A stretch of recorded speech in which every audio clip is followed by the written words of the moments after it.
गुरुवे नमः। परापर गुरुवे नमः। परमात्मा गुरुवे नमः। आत्मा गुरुवे नमः। आदि गुरुदेव अनादि गुरुदेव अनंत गुरुदेव अखिल गुरुदेव चरण गुरुदेव शरण गुरुदेव श्री गुरु महाराज चरणारविंदो नमो नमस्ते। मेरा मुझ में कुछ नहीं, जो कुछ है गुरु तोर। तेरा तुझको सौंपता क्या लागत है गुरुमोर। प्रातः स्मरणीय आनंद श्री भूषित ब्रह्मलीन संसद गुरु महाराज,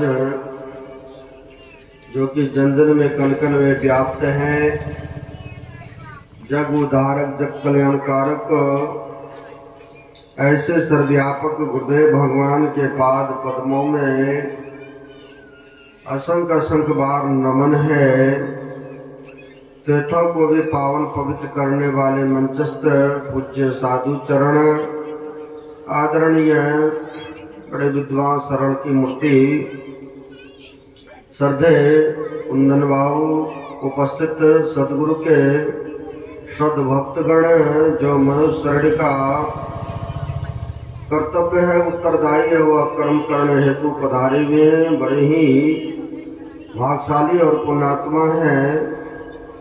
साथ ही निवेदन है कि गुरुदेव भगवान का बुलंद स्वर में एक बार कुछ स्वर में जय घोष करके अपना रचना को पवित्र करें। कहा गया महापुरुषों के जयकार करने से सबों का जय जयकार हो जाता है। आइए संसद गुरु महाराज के बुलंद स्वर में एक बार जयकार कर लें। बोलिए प्रेम से श्री सद्गुरु महाराज की जय। अभी हम लोग पवित्र ग्रंथ रामचरितमानस से भक्ति के संबंध में सुन रहे थे। आरण कांड से 9 प्रकार की भक्ति की संबंध में अभी पाठ के क्रम में श्रवण किए हैं। कहा है महापुरुषों ने जिनके जीवन में भक्ति आ जाए, बड़ा अच्छा एक संतों ने कहा है, भक्ति जिनके जीवन में आ गया उनको क्या मिल जाते हैं। तो कहा है भक्ति सुख का मूल है, भक्ति सुख का खान, जाके हृदय भक्ति बसे सो पावे पद निर्वाण। निर्वाण मीन्स होता है मोक्ष को प्राप्त कर लेना, मुक्ति को प्राप्त कर लेना। कहते भक्ति सुख का मूल है, यानी कोई मूल्यवान चीज किसी को मिल जाए तो कितना खुश हो जाते हैं व्यक्ति, न? इनको तो मूल्यवान चीज मिल गया, परिश्रम करना नहीं पड़ा, ने? तो वही महापुरुष कह रहे हैं भक्ति सुख का मूल है, यानी सुख का खजाना उनको यूं समझिए प्राप्त हो गए। भक्ति सुख का खान, अगर किसी को जमीन में गड़ा हुआ किसी को खजाना मिल जाए, नहीं खाने की उनको किसी तरह की कमी रहेगा, नहीं पहनने, नहीं घर मकान का, नहीं गाड़ी घोड़ा का रहेगा कमी, क्योंकि खजाना मिल गए उनको। ठीक उसी प्रकार से महापुरुष कह रहे हैं भक्ति सुख का खान है। यानी जो संतों महापुरुषों के छत्र छाया में आ गए, जो महापुरुषों से भेद लेकर के युक्ति लेकर के चलना प्रारंभ कर दिए, तो यूं समझिए उनको खजाना प्राप्त हो गया है। क्योंकि महापुरुष न कह रहे हैं कि भक्ति सुख का मूल है, भक्ति सुख का खान।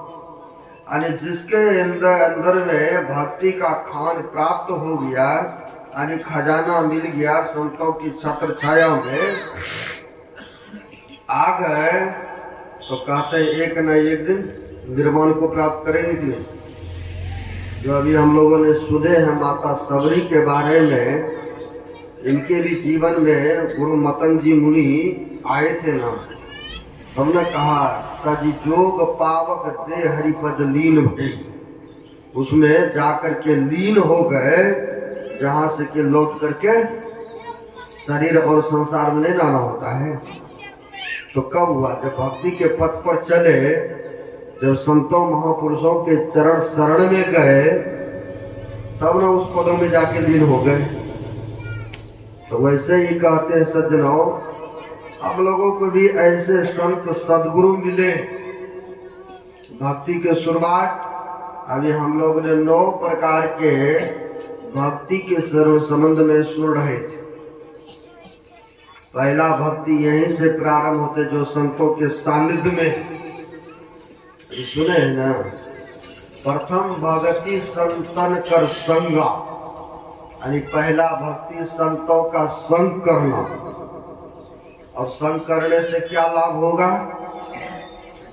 तो चलते हैं बाबा नानक के पास, वह फरमाते हैं संत शरण जोजन पड़े सोजन उदरण हार, असंत के निंदा नानिका बहुरी बहुरी लेही अवतार। यानी संत के चरण शरण में जो चले गए, उनका उद्धार और कल्याण अवश्य हो जाते हैं। अब कहेंगे किनका किनका उद्धार हुआ, ये भी सबूत चाहिए, प्रमाण चाहिए। हम लोग जानते हैं अंगुली माल जैसे हत्यारे संतों के चरण में गए, भगवान बुद्ध के चरण में गए, उनका भी उद्धार हो गए कि नहीं? प्रमाण सामने में है, उनका भी कल्याण हो गए, हिंसक से अहिंसक हो गए। हम आप जानते हैं रत्नाकर के बारे में, वो भी बाबा नारद के सानिध्य में गए, उनके चरण शरण में गए कि अच्छे संत बन गए कि नहीं।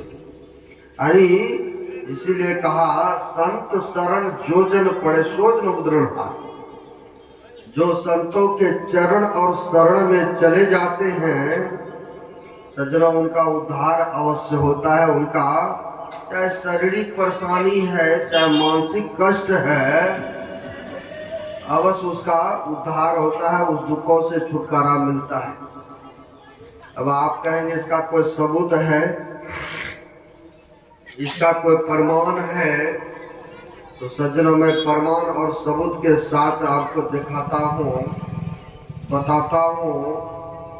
हम आप जानते हैं बंगाल के एक थे गिरधारी बाबू नाम के सत्संगी, बहुत बार सुने होंगे या नहीं सुने होंगे तो उनके लिए नई बातें होंगे।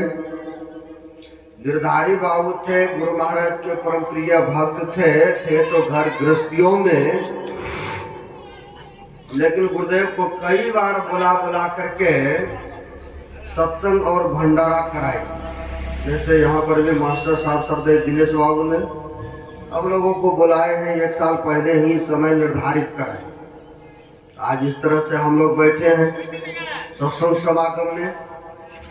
ऐसे ही गुरुदेव को कई बार बुलाए थे घर गृहस्थियों में।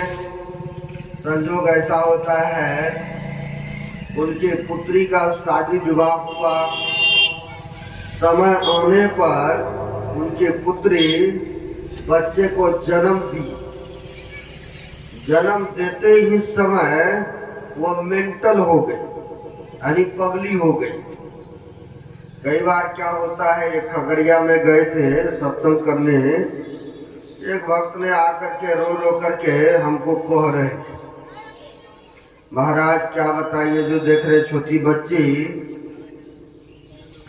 जन्म तो लिया, लेकिन इसके जन्म होते ही इनके माँ शरीर और संसार से चले गए, यानी मृत्यु हो गई। छोटे बच्चे आखिर कई बार पालन पोषण हो ही जाता है ना। तो कई बार क्या होता है, माँ चले जाती है, बच्चे रह जाते। कई बार माँ ठीक ठाक रहती है, बच्चे कई बार मृत कर जाते। कहीं कहीं तो ठीक ठाक है, सब सुरक्षित। हुआ क्या, जन्म देते समय लड़का को जन्म तो दी, लेकिन मेंटल हो गया, नहीं पगली हो गई। अब पगली हो गई तो जगह जगह इलाज कराया गया। अब घर के लोग नहीं छोड़ेंगे बीमार, अपने पा करके पूर्ण प्रयत्न किए,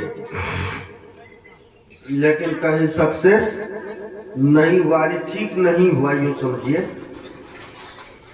एक समय की बात है, सब के सब आ रहे थे गुरु महाराज के सत्संग सुनने भागलपुर कुप्पा में। उसमें गुरु महाराज स्व शरीर में थे। सब के सब आ रहे थे सत्संग सुनने। कई बार बड़ा सत्संग होता है तो 4 व्हीलर से, ट्रैक्टर से, अपने अपने साधन के अनुसार जाते हैं ना। ट्रैक्टर में सब के सब गांव के सत्संग प्रेमी बैठ रहे थे। वो भी पगली ना जाने किधर से आई, दौड़ती भागती और ट्राली के अंदर में जाके बैठ गई। अब बैठ गए तो लोगों ने हाथ पकड़ के प्रयास किया कि इनको नीचे उतार दे, जाने नहीं दे, लेकिन उस पर जो देखा कई व्यक्तियों को बैठे भैया उतरी ही नहीं। या हो सकता है कि गुरुए महाराज बुलाए होंगे, ये भी हो सकता है, क्योंकि सेवा करते थे ना जब ठीक थे, पहले सेवा करती रहती थी। संत महापुरुष आते थे उनके घर में, तो लोगों ने कहा कि जब जा ही रहे हम लोग, तो अगर ये नहीं उतर रही है, चलो गुरु महाराज के पास ले चलते इनको भी, और उनके बच्चे भी हैं तो उनको भी लेके चलते, चलो हम लोग देखभाल संभाल करेंगे। तो लोगों ने ऐसा विचार किया, तो वो पगली को लेकर के आगे, उनके बच्चे को भी गांव समाज के लोग साथ में ले आए। भागलपुर कुप्पा घाट आए, सजना सत्संग हुआ। होने के बाद मन में हो कि एक आदमी एक्स्ट्रा रह लेते। ऐसा होता है ना, गुरुधाम में कई बार जाते हैं तो सोचते हैं एक आदमी एक्स्ट्रा लेकर के समय चलते हैं, वहां पर रुकेंगे, ध्यान पूजा करेंगे, सत्संग। रुक गए थे, गर्मी का मौसम, धूप चिलचिलाई, और वह माई लोग 2-4-10 आ गए। आश्रम के पास में ही अभी भी गाछ है ना, गुरु महाराज के रूम के पास में, कई माई लोग उस जगह बैठ करके छांव में आपस में बातचीत कर रही थी। अब बीच में वो भी पगली थी, जोर जोर से चिल्लाती, हल्ला करती थी।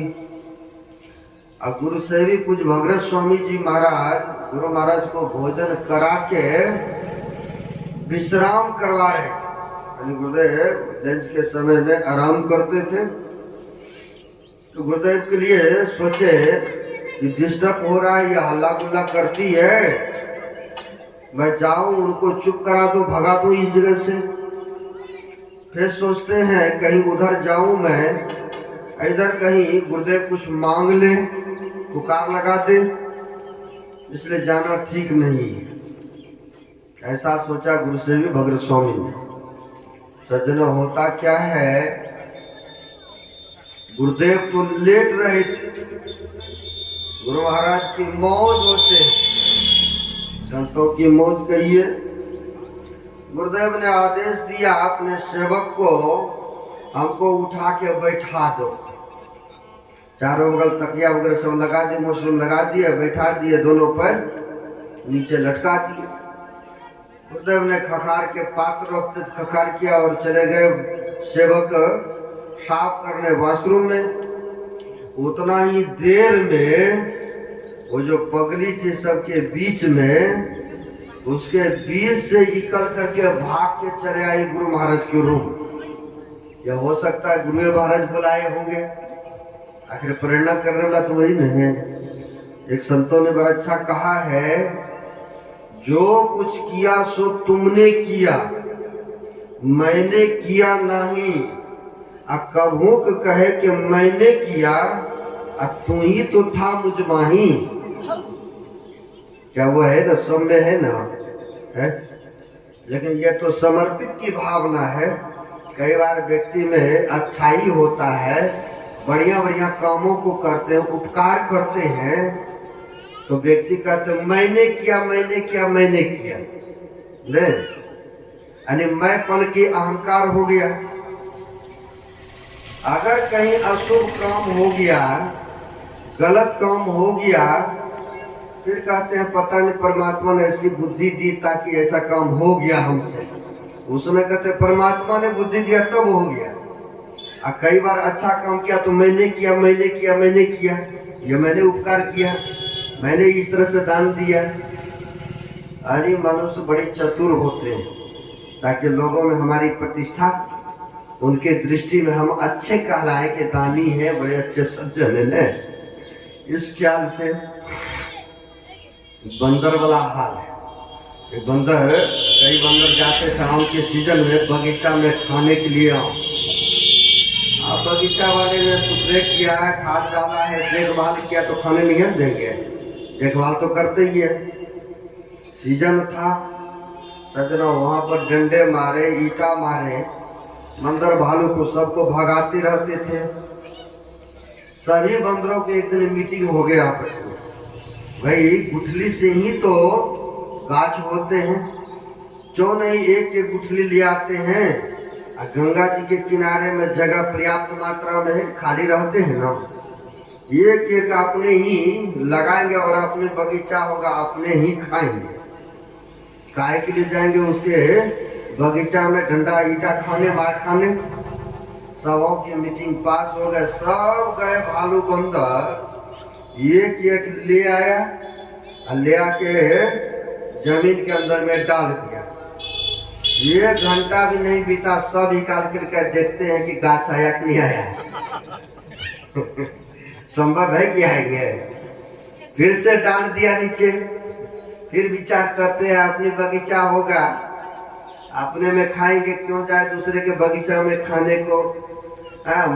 मारते हैं, डंडे लगाते हैं, ईटा मारते हैं।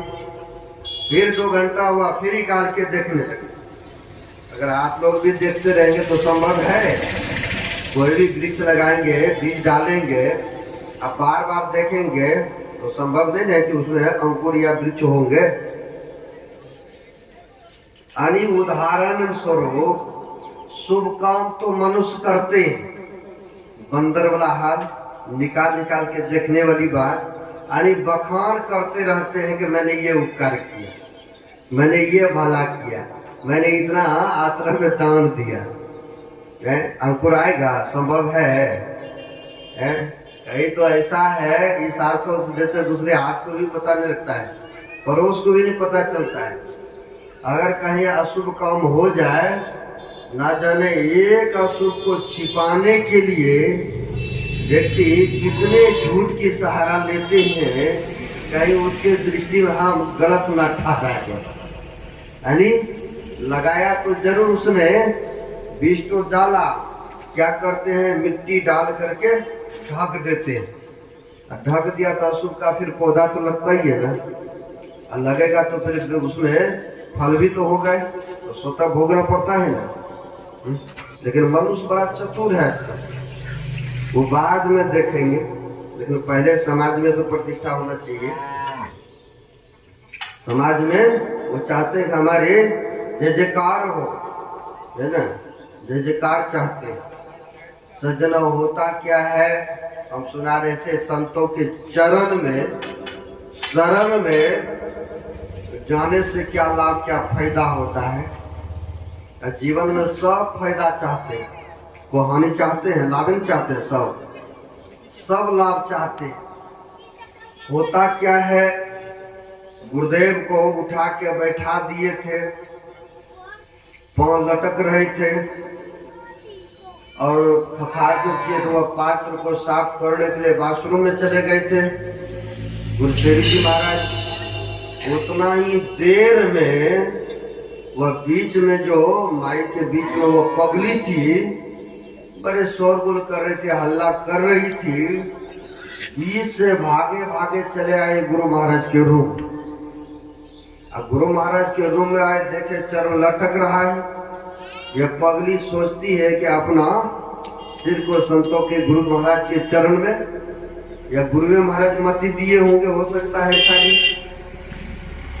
अपना वो सिर को गुरुदेव के चरण में रखती है। जैसे चरण में रखी, गुरुदेव के चरण जैसे स्पर्श हुआ, वैसे उसकी पागलपनी समाप्त हो गई। श्री सद्गुरु महाराज की जय। वैसे ही उसकी पागलपनी सदा के लिए समाप्त हो गए, क्योंकि पहुंचे वे संत न थे। है संत और भगवंत में कोई अंतर नहीं होते हैं। तब उधर से आए माई लोग ने सेवक है, माई लोग से कहते कौन है, कहाँ से है, कहाँ बराकर से है, बंगाल से है, दाढ़ी बाबू की पुत्री है, गुरुदेव यह पगली हो गई, बच्चे को जन्म दे देते, ऐसे ऐसे हो गया है। गुरु महाराज को भी याद है कि यह बहुत सेवा करते थे पहले इनके पिताश्री। तब गुरु महाराज ने कहा अच्छा मैं ईश्वर से यानी परमात्मा से प्रार्थना करता हूँ कि अच्छा हो जाए। अच्छा तो पहले हो गए थे, चरण लगते ही नहीं है। यानी संतों के सानिध्य किया, संतों के समक्ष में गए, कल्याण हो गए कि नहीं। शारीरिक जो पीड़ा था, शारीरिक जो मानसिक जो परेशानी था, उससे छुटकारा मिला कि नहीं है। इसीलिए ने कहा एक महापुरुषों ने भी, संत शरण जो पड़ा ताका लगा ठिकाना। यानी संतों के चरण में जो पड़ जाते हैं उनका ठौर ठिकाना अवश्य लग जाती है। तो पहला भक्ति यहीं से प्रारंभ होते हैं। प्रथम भक्ति संतन कर संगा, दूसरी रति मम कथा प्रसंगा। जो कथा हो रहा है, प्रवचन हो रहा है, जो वाणी महापुरुषों के सुनाया जा रहा है और आप लोग बड़ी आनंद से, बड़ी प्रेम ढंग से सुन रहे हैं, तो कहते ये दूसरी भक्ति है। कबीर साहब ने कहा है, कबीर संगत साध की साहब यावे याद, लेखा में सोई घड़ी बाकी दिन सब बर्बाद। यानी जब ये अभी बैठे हैं, सात्विक विचार लेके बैठे हैं, साहब मतलब परमात्मा, उनके याद कर रहे हैं, उनकी चर्चाओं में बैठे हैं, तो कहते यह क्या है, यही समय का लेखा जोखा उस मालिक की रजिस्टर में होता है। अरे दूसरी भक्ति हो गया, आप कथाओं में श्रद्धा और प्रेम के साथ श्रवण कर रहे हैं, सुन रहे हैं, ये क्या हुआ, तो दूसरी भक्ति हो गई। यानी सात्विक विचार के हुए तब ना आकर के बैठे हैं। क्या इस गांव में इतने व्यक्ति हैं? व्यक्ति तो बहुत हैं, लेकिन जो सात्विक प्रवृत्ति के हैं, जो धार्मिक प्रवृत्ति के हैं, जो सदगुरु के प्रति श्रद्धा निष्ठा रखने वाले हैं, जो साधु संतों को मानने वाले हैं, वही ने आकर के हाजिरी लगा रहे हैं, वही ने कथावाचक में सुन रहे हैं, वही ने आप लोग बैठ करके श्रवण करें। सब तो नहीं आया है व्यक्ति गाँव के, क्योंकि सबको इस चीजों से नहीं मतलब है। धनी कहते हैं दूसरी रति मम कथा प्रसंगा, जो कथा को सुन रहे, गुरुपद पंकज सेवा तीसरी भक्ति अमान, चौथी भक्ति मम गुण गण करे कपट तजिगम। कहते गुरुपद पंकज सेवा तीसरी भक्ति अमान। तीसरी भक्ति है कपट छोड़ करके, छल को छोड़ करके गुरु की सेवा करना। यह नहीं कि गुरु जी से ही सेवा लें, साधु संतों से ही सेवा लें। कई बार ऐसा होता है, भक्त लोग सुनने को मिलता है उसको तो बहुत बड़ा बड़ा फल प्रसाद दिया, हमको तो प्रसाद कुछ भी नहीं दिया। हम उनके आश्रम में गए, महाराज जी के आश्रम में, हमें तो हॉल में सुलाया और उनको तो रूम बढ़िया सा दिया है। यानी सोचते हैं कि हमें क्यों नहीं इज्जत, क्यों नहीं मांग। भाई जगह अनुसार दिया जितना था, अब गांठ बांध ले कि नहीं गुरुजी पक्षपात करता है तो ये तो सेवा नहीं कर पाएंगे। यहाँ पर कहते मान रहित तो हो करके गुरु की सेवा करना चाहिए। अब गुरुवे जी से मान आदर चाहे तो इसके लिए कहा, एक संतों ने बड़ा अच्छा शब्द कहा है, अहंग अग्नि हृदय जरे। कहा जो गुरु से ही मान चाहते हैं, जो साधु संतों से ही सेवा करवाना चाहते हैं, ऐसे व्यक्ति के लिए कहते हैं अहंग अग्नि हृदय जरे। अब गुरु से चाहे मान और तिनको जम नौता दिया हो हमरे मेहमान। कोई जमराज की मेहमान बनना चाहेंगे? नहीं बनना चाहेंगे। लेकिन कहते जो साधु संतों से सेवा करवाते हैं तो कहते हैं वह चिट्ठी आया है पंजाबी में, असि थानू दसांगे पंजाबी च किद्दां बोलदे असी है, थानू पता लगूगा। असि थानू दसांगे भी किद्दां अपन भजन भक्ति करना चाहिए है ना। यानी कहते हैं भजन भक्ति हम लोगों को कैसे करना चाहिए है, ये लगमेज है पंजाबी किद्दां अपन करना चाहिए। चलिए बताएंगे, पहले प्रसंग में चलते हैं है ना। तो सज्जनों कहते गुरु की सेवा करना है तो कहते मान रहित होकर के कीजिए है ना। एक थे हम लोग सुने होंगे, क्योंकि हमारे गुरुदेव ही सभी संतों को मान दिए, सम्मान दिए, सम्मान ही नहीं दिया, सबों की वाणी भी संग्रह किए है ना सत्संग योग में 53 संतों की वाणी को है। तो ऐसे ही एक संत हो गए शेख फरीद साहब, बड़े उच्च कोटि के वो महापुरुष हुए। शेख फरीद साहब के सानिध्य में एक बड़े ही निष्पाक सरल एक सेवक रहते थे। गुरु जी के जहाँ तक बन पड़ता था भोजन कराना, वस्त्र धोना, यानी स्नान कराना, आश्रम का देखभाल करना, पूर्ण रूपेण जिम्मेवारी लेकर के सेवा में रहते थे। ये नहीं कि देखा देखे अपने ही सुख सुविधा में, ऐसा नहीं था। वो पूर्ण रूपेण सेवा करते थे है ना। तो वह सेवक ऐसे थे, सड़क सड़क जाते थे कुछ मार्केट में, जैसे ये सड़क है तो बनबनकी जाते हैं, तो बनबनकी जाते हैं तो कुछ खरीदने के लिए ही बाजार में। जब भी कभी बाजार जाते थे सड़क हो करके एक माई देखती थी और कहती थी देखो काम के डर से ये देखो फकीर बना है। कई बार सत्संगियों को भी कह देते ना, देखो भंडारा खाने के डर से अति लोभ से सत्संग में जा रहा है ना। तो लोगों के कहने के लिए कहने दीजिए, बहुत कुछ कहते हैं है ना। अपना जो कार्य है अपना करना है। तो वह जब भी जाया करते थे बाजार उस रास्ता हो करके, तो होता क्या था वो माई देख करके महात्मा को टिचरा करते थे, मजाक करती थी है ना।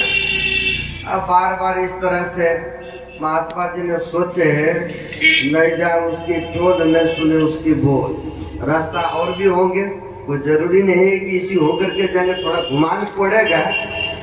महात्मा जी ने रास्ते को बदल, नहीं इस होकर के जाएंगे, नहीं माई का आमना सामना होंगे, नहीं माई जो है मजाक करेगी, नहीं टीचरा करेगी। कहती रहते देखो काम के डर से महात्मा बन गए हैं, खा खा करके कैसे देखो मोटे तगड़े हो गए है ना। ऐसे बहुत है कहने वाले। सज्जन होता क्या है, उसने रास्ता बदल दिया, काफी दिन हो चुके थे, नहीं आ रहे थे इस रास्ता से। शेख फरीद साहब को यह ब्रह्ममुहूर्त में स्नान कराते थे गर्म पानी से। है ना। हम भी सुबह सुबह जब स्नान करने गए तो वहाँ पर निरंजन जी के पूजनीय माता जी कहती है गर्म पानी कर देते हैं बाबा जी, गर्म पानी से स्नान कीजिए। हम बोले आज आप गर्म पानी करके देंगे, कल तो हमको उसी से ठंडे पानी से नहाना होगा, कहीं मिलेगा कहीं नहीं भी मिलेगा। इसलिए मैंने आदत लगे आए हो कि ताजे पानी से ठंडे से स्नान करूं, है ना। लेकिन गुरु जी को स्नान कराते थे गर्म करके। पहले जमाने में पानी अग्नि को राख विभूति में दबा करके रखते थे, है ना, ताकि सुबह भी काम ले लेंगे। संजोग बस ऐसा हुआ कि बुझ चुका था। अब खोजते ढूंढते आसपास में कहीं नहीं मिले अग्नि, तो चले गए देखते हैं वह माई पहले जमाना में हुक्का पीती। अभी भी हम लोग राजस्थान जाते हैं ना, जैसे यह स्टैंड है, चेड़ काट पर बैठे हैं आदमी, 2-4-5 ठो बैठे हैं, गप्पा सप्पा लड़ा रहे हैं, कभी इसके आगे में कभी उसके आगे में गप्पा चल रहा है, आराम से पी रहे। क्योंकि आंखों देखी बात कह रहा हूँ, आप लोग भी गए होंगे हरियाणा या राजस्थान तो देखे होंगे। यहाँ पर तो खैर अब नहीं, बिहार में देखने को मिलता है, लेकिन पहले हुक्का पीते थे, है ना। तो यह देखते हैं क्या है कि वह माई चौबारे पर बैठ करके हुक्का पी रही। अब अग्नि लेना है, गुरु जी के सेवा करना है, स्नान कराना है। अब यह बाबा पहुंच गए उसके चौबारे पर, घर पर। माई थोड़ा अग्नि दे दो। अब मौका का फायदा उठाती है ये, कहती है मैंने थोड़ा सा कुछ कहती रही तो आपने आना ही रास्ता बंद कर दिए। अगर आप आए हो तो मैं अग्नि के बदले कुछ मेरा भी मांग है। अब मेरा भी मांग है। अब यह भी महात्मा बाबा जी सोच में पड़ गए कि क्या मांगेंगी ये माई, क्योंकि 2 ही आदमी थे वहां। लेकिन यह अर्पित समर्पित भगत गुरु के प्रति का, अच्छा माई मांग करो, क्या मांगती हो? अच्छा इतना सोच लीजिए। मैं ये कहते हम सोच लिए, आप बोलो तो सही क्या चाहिए? कहा अच्छा अग्नि के बदले एक आंख चाहिए हमें। अब ऐसा मांग कर ली वो माई। इतना कह करके सजनो वह माई चले गए घर के अंदर अग्नि लेने। तो उतना ही देर में आंख में अंगुल डाले और जबरा निकाल के हथेली पर रख लेते। देखिए गुरु की सेवा कैसे करते। जब माई आई कहा लो माई आंख और बदले में आग दे दो। अब ये तो गिफ्ट रखने वाला चीज नहीं है, ये खाने वाला चीज तो नहीं है। माई तो सोची मजाक कर रही हूँ, लेकिन उसने सच में निकाल के हथेली पर रख के कहते लो माई। माई तो डर गई। अब जिस गाछ से फल टूट जाए या डाल कट जाए तो संभव नहीं है कि जुटना है। अब आँख निकल गया तो संभव नहीं है कि इसमें फिर से। अब आँख क्या करते हैं, पट्टी उट्टी बांध करके किसी तरह से यह आते हैं, पानी गर्म करते हैं, स्नान कराया सुबह। जैसे हम लोग एक साथ प्रार्थना करते हैं ना, सब बैठे प्रार्थना में। जब सब बैठे प्रार्थना में, गुरु शेख फरीद साहब यहाँ से देख रहे थे। यहाँ पर यह अंतर्यामी थे महापुरुष, उनकी मौज। अब होता क्या है, शेख फरीद साहब पूछ बैठे बेटा आंख में क्या हुआ जो कि पट्टी बांध रखे हो तुम? अब इसने क्या कहेंगे कि हमको अग्नि के बदले में आंख देना पड़ा, ऐसा तो नहीं कहा। कहा गुरुदेव आंख में कीची आया हुआ है, आंख सूजन आया हुआ है, यानी बहाना कर गए, इसीलिए पट्टी बांध रखा हूँ गुरुदेव। अच्छा बेटा तुमने इसीलिए बांध रखा तो मेरा आदेश है, मेरा हुक्म है कि पट्टी को उतार दो। सज्जनों जैसे गुरुजी ने कहा कि पट्टी को उतार दो, मेरा आदेश है, और जैसे पट्टी उतारा वैसे फिर से दोनों आंखों, फिर से वैसे दोनों आंखें हो गए। तो कब हुआ? तो निष्कपट होकर के गुरु की सेवा किए, तब ना गुरु जी की भी कृपा हो गए शिष्यों पर है। इसलिए कहते हैं गुरुपद पंकज सेवा तीसरी भक्ति अमान, मान रहित हो करके गुरु की सेवा करना चाहिए। और चौथी भक्ति मम गुण गण करे कपट तजिगान। जो गुरु जी ने बता दिया तो कहते हैं छल कपट प्रपंच को त्याग के जब भजन सुमरण करेंगे तब ना हुआ चौथी भक्ति। आपा उन्हें मान प्रतिष्ठा चाहिए, आपा नु चाहिए सम्मान चाहिए है। तुसी कहोगे फिर सानू सम्मान का तो नहीं करता है, ये थानू चाहिए कि तुसी उन्होंने करोगे। यानी कहने का भाव हुआ कि आप उसका सम्मान करेंगे, आप ही उससे मान चाहेंगे हैं। तो महापुरुष कहते ने एकदम भक्ति भक्त सुमरण तो थो नहीं हो सकता। यानी थानू चाहिए करना भक्ति जब आगे बढ़ना चाहते हो तुसी तो थानू निष्फल होकर ता जाके भक्ति सुमरण करोगे, ता थानू आगे जाके फल तुम प्राप्त होंगे। यानी कहते हैं अगर तुम भक्ति में आगे बढ़ना चाहते हो तो कहते हैं निष्कपट भाव से गुरु के बताए अनुसार आपको उसके बताए अनुसार चलना पड़ेगा। यह क्या है? चौथी भक्ति है। तो पांचवी भक्ति जो अपन गुरु जी ने मंत्र दशा अपनो सुमरण करने वास्ते है ना, उन्होंने बताए अनुसार सुमरण करांगे ताही अपन लाभ हो सकता, ताही आप आगे बढ़ सकते हैं। जब अपन विश्वास ही नहीं होंगे तो फिर कितना आप बढ़ सकते हैं आगे। यानी कहते हैं जब पांचवी भक्ति जो मंत्र लिए हैं, जब गुरु के बताए अनुसार चलेंगे, जब करेंगे, सुमरण करेंगे तब ना आगे बढ़ सकते आप। यानी आगे बढ़ सकते हैं भजन सुमरण में। आज जब विश्वास ही नहीं होंगे तो बेशक मंत्र पर मंत्र लेते रहेंगे, जब करते रहेंगे। ये भी कह रहा कि समय हो चुका है इसलिए बहुत बंद 5:30 हो चुका है।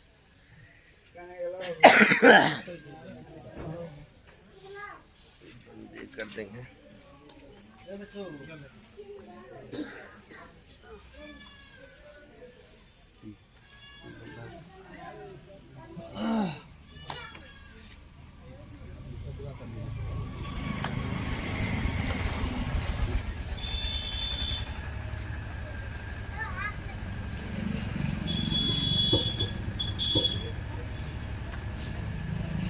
यानी पांचवी भक्ति है सज्जनों, अपनो हम लोगों को मंत्र जाप करना ही पांचवी भक्ति बताया नवधा भक्ति में। नहीं जो मिला है श्रद्धा और प्रेम के साथ सुमरण करेंगे, यह क्या है? तो पांचवी भक्ति है।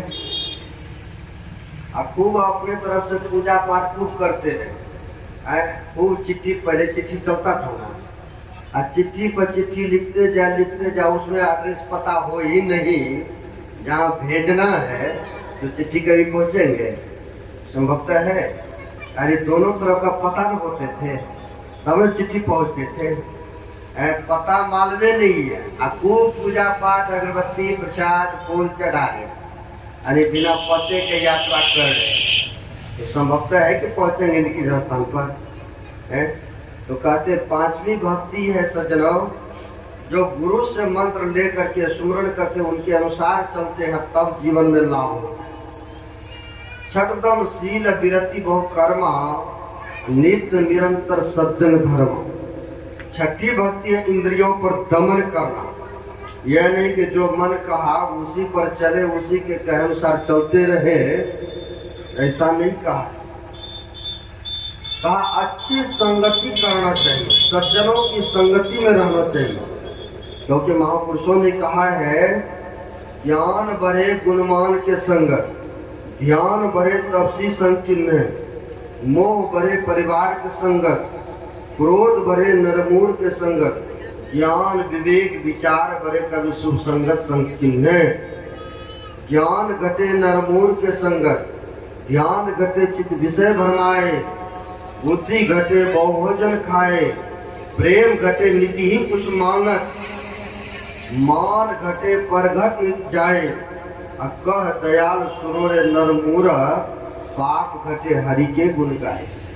यानी अच्छी संगति करेंगे तब ना अच्छी गुण होगा, अच्छी संस्कार बनेगा, क्योंकि जैसा करे संग वैसा लगे रंग, संगति का भी प्रभाव। तो कहते अच्छी संगति, सज्जनों की संगति करना ही, इंद्रियों पर दमन करना ही यह छठी भक्ति है। भगवान श्री राम ने माता सबरी को यह नहीं कहे कि मेरा दर्शन हो गया और काम तुम्हारा संपन्न हो गया, ऐसा नहीं कहा। भगवान श्री राम ने भी संतों को ऊंचा दर्जा दिया। कहा न सातम सममहि मैं जग देखा, मौते अधिक संत कर लिखा। भगवान श्री राम ही कहते हैं कि हे सबरी हमसे भी अधिक करके संतों को मानना। जो कहा, इसलिए अभी सुना रहे थे सरदे कुंदन बाबू, सबसे बड़े है संत, दूसरा नाम है, तीजो 10 अवतार जिन्हें प्रणाम है, ब्रह्मा विष्णु महेश सकल अवतार है।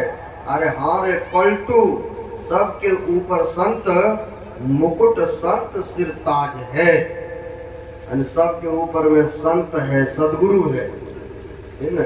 महापुरुष कहते हैं कि सबसे ऊपर में जो है उसको मान करो, जिस पर किसी तरह के बंधन नहीं है। तो वही कह रहे हैं राम भगवान भी, हे सबरी हमसे भी करके अधिक करके मानना संतों को। ऐसा कहा, क्या हम लोगों को नहीं मानना चाहिए? जब वहां पर भगवान श्री राम कह रहे हैं कि हमसे भी विशेष करके संतों को मानना, हम लोगों को भी तो कर्तव्य नहीं है कि सदगुरु को मानना है। हम लोग तो गा लेते गुरुदेव माता, गुरुदेव पिता, गुरुदेव स्वामी सखा सहोदरा, लेकिन ऐसा विश्वास नहीं टिकता। थोड़ा उनका भी उपवास पूजा कर ही लेते हैं। सोचते हैं कहीं वो नाराज ना हो जाए, इसलिए उनको भी खुश रखना है, ऐसा देखने को मिलता है। लेकिन भगवान राम कहते हैं सबरी हमसे भी अधिक करके संतों को मानना। आठम जथा लाभ संतोषा, सपनहु नहीं देखै परदोषा, जो मिल जाए उसी में सबर करो, संतुष्ट होकर के भजन करो। क्योंकि रवन में भी आया है, कहा है बिनु संतोष न काम नसाई, काम अछत सुख सपनौ नाही, राम भजन बिनु मिटई के कामा, थल बिहुन तरु कभू के जामा। कहते बिना संतोष की कामना दूर नहीं हो सकता है, जैसे पृथ्वी के बिगर एक भी वृक्ष नहीं लग सकता। यानी संतोष जो व्यक्ति कर लेते हैं उन्हीं को सुख और समृद्धि होता है। और भी महापुरुष ने कहा गौ धन गाय धन और रतन धन सब खान, और जब आवे संतोष धन सब धन दूरी सम्मान। कहते हैं सबर है, संतुष्ट है, थोड़े में भी वह खुश है। और जब संतुष्टि ही नहीं है तो बहुत है फिर भी वह दुखी, दिन रात बेचैन है ना। वही कहते हैं आठवीं भक्ति है, जो मिल जाए प्रभु की कृपा से उसी में सबर करना चाहिए, संतुष्ट होना चाहिए। और भी कहते हैं